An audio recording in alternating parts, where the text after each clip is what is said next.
주님의 은총과 평화가 교회 여러분들과 함께 하시기를 빕니다. 희망의 빛으로 오시는 주님을 맞이하는 대림절 두 번째 주일입니다. 오늘 만나는 복음의 말씀은 마태복음 3장의 세례자 요한의 선포입니다. 주님 오심의 절기인 이 대림절에 우리는 세례자 요한에 관한 말씀을 만나게 됩니다. 세례자 요한은 누구인가요? 광야에서 메뚜기와 들꿀을 먹고 살면서 너희는 주님의 길을 예비하고 그의 길을 곧게 하여라 하고 외친 광야의 예언자입니다. 그는 옛것과 새것 사이에 다리를 놓는 사람이었습니다. 예수님이 오시기 전인 옛 시간과 또 주님이 오시는 새 시간 사이에 다리를 놓는 사람, 예수님을 만나서 변화되기 이전인 옛사람과 예수님을 만나서 변화된 새 사람 사이에 다리를 놓는 사람, 그가 바로 세례자 요한입니다.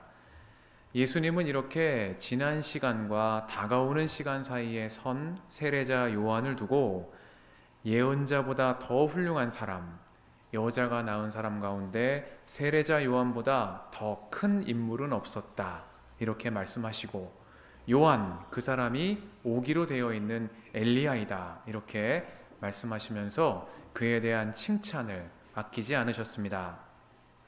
너희는 주님의 길을 예비하고 그의 길을 곧게 하여라. 회개에 알맞은 열매를 맺어라. 이것이 세례자 요한의 주된 메시지였습니다.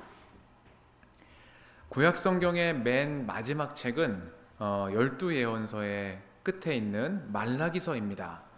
이 말라기서의 메시지는 내가 너희에게 나의 특사를 보낸다, 그가 나의 길을 닦을 것이다 하는 말씀으로 요약해 볼 수 있습니다. 말라기서는 이 주님이 보내신 특사의 사명이 무엇인지를 언급하면서 구약 성경 전체를 끝맺음하고 있습니다. 이 특사의 사명은 이것입니다. 아버지의 마음을 자녀에게로 돌이키고 자녀의 마음을 아버지에게로 돌이키는 것, 이것이 말라기서가 전하는 주님이 보내시는 특사가 부여받은 사명, 미션입니다.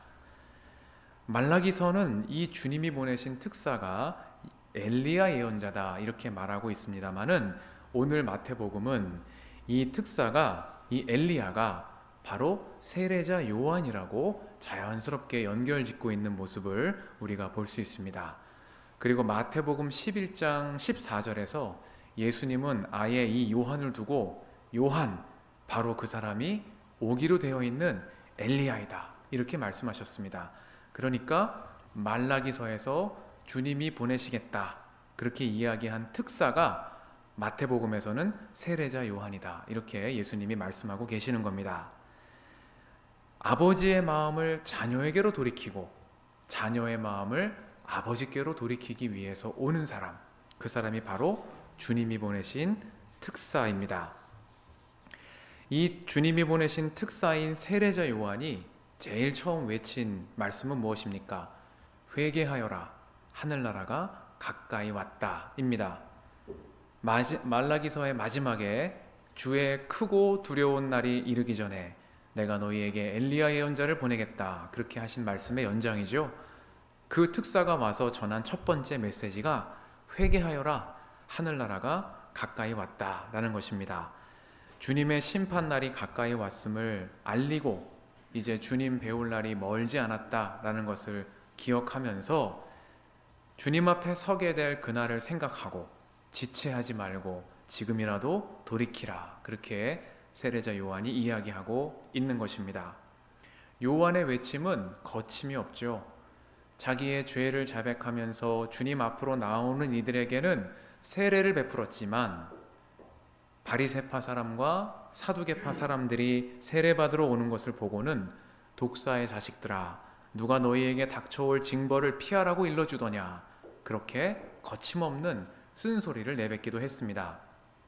그런데 이 요한의 이해하기 어려운 이 말에는 사실 숨은 뜻이 있습니다. 이 숨은 뜻을 이해하려면은 번역의 미묘한 차이를 좀 살펴볼 필요가 있는데, 이들 바리새파 사람들과 사두개인들은 사실 요한에게 세례를 받으러 온 것이 아니고 세례를 받으러 온 것이 아니고 세례 받으러 오는 것을 보려고, 그러니까 세례 받으러 오는 것을 보려고 이 장소에 온 사람들입니다. 이 차이를 여러분 이해하시겠습니까?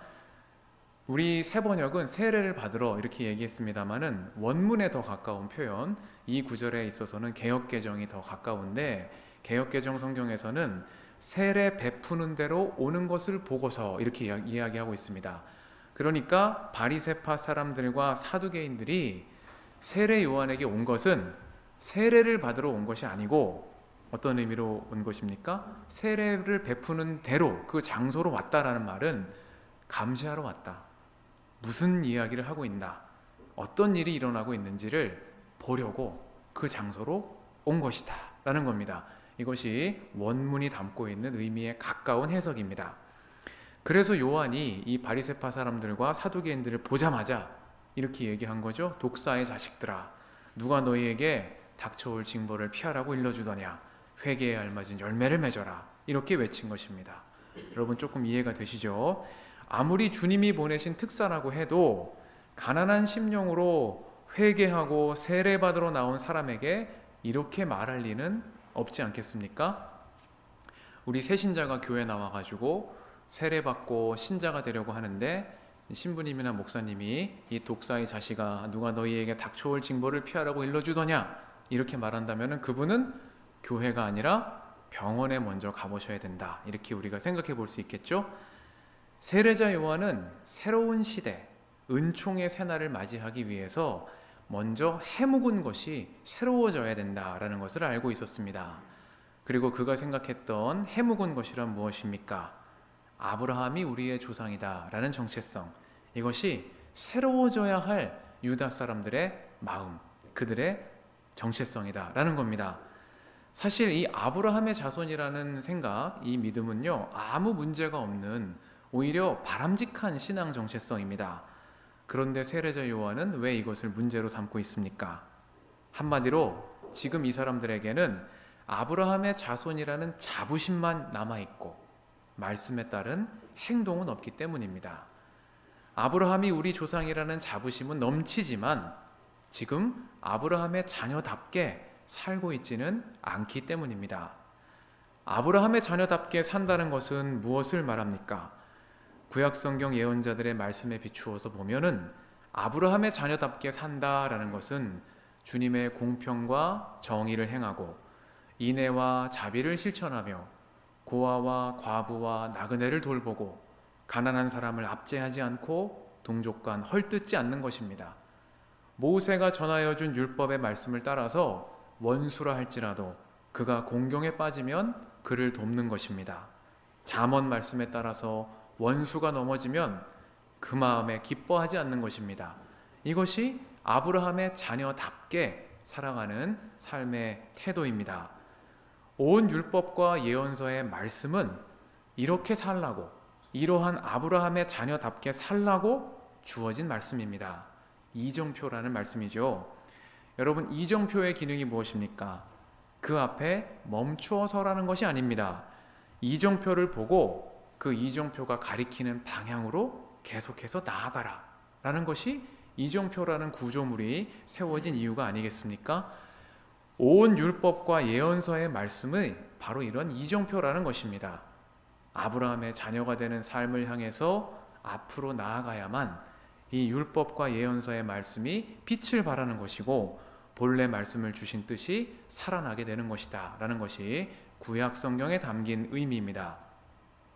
그런데 세례자 요한 시대의 바리새파 사람들과 사두개인들은 우리는 아브라함의 자녀야 라는 그런 정체성을 가지고 그 정체성 앞에 머물러 있으면서, 말하자면 이정표를 보고서도 그리로 가지 않고 그 앞에 멈추어 서 있었다라는 겁니다. 그래서 세례자 요한이 이 사람들을 보고 독사의 자식들이다 그렇게 이야기하고, 하나님께서는 이 돌들로도 아브라함의 자손을 만드실 수 있다 이렇게 거친 쓴소리를 한 것입니다. 자기 만족에 빠져서, 일종의 민족적 나르시시즘에 빠져서 율법과 예언서의 본뜻을 가로막고 서 있는 너희들이야말로 새날을 위해서 가장 먼저 새로워져야 하는 사람들이다 그렇게 세례자 요한이 이 일을 이야기하고 있는 것입니다. 그래야지만 아버지의 마음을 자녀에게로 돌이키고 자녀의 마음을 아버지에게로 돌이키는 주님의 새 역사가 이루어진다. 이렇게 세례자 요한은 말라기와 예수님 시대를 연결하는 그런 주님의 특사요 예언자로 여기에 등장하고 있다라는 말씀입니다. 요한은 자기의 한계를 분명히 알고 있는 겸손한 사람이었다라는 점도 오늘 우리가 복음의 말씀에서 짚어볼 지점입니다. 주님의 특사인 세례자 요한의 사명은 아버지께로 돌이키는 것이었죠. 옛것과 새것 사이에 다리를 놓고 지나간 시간과 다가온 시간 사이에 다리를 놓는 사람이었습니다. 이 특사가 자기의 역할이 무엇인지를 알고 바로 행하는 것이 주님의 일을 이루는 일이 되겠습니다. 그의 역할은 주님이 오시도록 그 길을 예비하는 것이었죠. 그는 이렇게 이야기했습니다. 나는 너희를 회개시키려고 물로 세례를 준다. 그러나 내 뒤에 오시는 분은 너희에게 성령과 불로 세례를 주실 것이다. 그렇게 세례자 요한이 이야기했습니다. 여러분, 물로 세례를 준다는 것은 형식과 의례를 통해서 백성을 주님께로 돌이키는 역할을 한다라는 겁니다. 요즘으로 말하면 우리가 지금 예배드리고 있는 것처럼 예배에 참여하고 또 세례를 베풀고 교회 생활에 충실할 수 있도록 여러 가지 성경 공부라든지 양육 프로그램 같은 것들을 통해서 그들을 인도하는 일들, 이런 것들을 말합니다. 그런데 이것만으로는 안 된다는 거죠. 세례를 받는다는 것은 당신 침례인데 물속에 들어가서 죽었다가 살아난다라는 그런 거듭남의 체험을 상징하는 의례였습니다. 물속에 들어가는 순간 이제 나는 죽는 거죠. 그런데 다시 물 밖으로 나와서 첫 번째 숨을 내쉬는 순간 이제 나는 새 생명을 얻은 존재로 거듭나는 겁니다. 새로운 정체성으로 살아가는 첫 숨을 내쉬게 되는 것, 이것이 바로 침례, 세례에 담긴 의미입니다. 그래서 세례는 거듭남의 체험이고 거듭난 삶으로 나아가는 첫 걸음이 되는 것이었습니다. 그런데 요한은 이 물로 세례받는 것, 이것으로는 안 되고 성령과 불로 세례를 주실 분이 오신다, 그렇게 이야기하고 있는 겁니다. 물로 세례를 받는다는 것은 시간이 지나면은 첫 마음을 잃어버리게 됩니다. 저도 여러분도 다 세례 받으시고 여기까지 왔는데 그 첫 마음을 잃어버리지 않고 산다는 것은 불가능에 가까운 일이다라는 것을 우리가 인정할 수밖에 없겠죠. 항상 첫 마음으로 산다면 좋겠지만 언제나 그럴 수 없는 것이 또 우리의 삶입니다.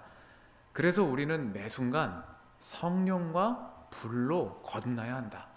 성령의 감화, 감동, 교통, 충만케 하시는 은혜 안에서 살아가야 된다. 성령의 불로 거듭나야 된다. 이 일을 행하시는 분이 오시는 주님, 세례자 요한의 뒤에 오시는 한 분이신 하나님, 성자 예수님이시다 라는 것이 마태복음의 메시지입니다. 이 예수님이 하시는 일이 바로 성령과 불로 우리의 옛사람을 새 사람으로 거듭나게 하시는 일이다 라는 겁니다. 온 율법과 예언서의 말씀을 사랑으로 완성하시는 일, 이것이 성자 예수님께서 행하시는 일이요, 주님의 특사인 세례자 요한이 그 앞길을 예비하는 일입니다. 세례자 요한처럼 잘못된 일들을 비판하고 독사의 자식이라고 이야기하면서 이 묵정밭, 돌밭을 갈아엎어서 좋은 옥토가 되게 하는 사역, 이런 일들도 귀한 것입니다. 그런데 생각해보면 돌을 골라내고 잡초를 뽑는 일은 거기에서 그치면 안 되는 일이겠죠. 거기에 새로운 씨앗을 심고 그 씨앗이 잘 자라서 열매 맺을 수 있도록 가꾸고 돌보는 일을 위해서 사실 돌을 골라내고 잡초를 뽑는 일도 필요한 것입니다.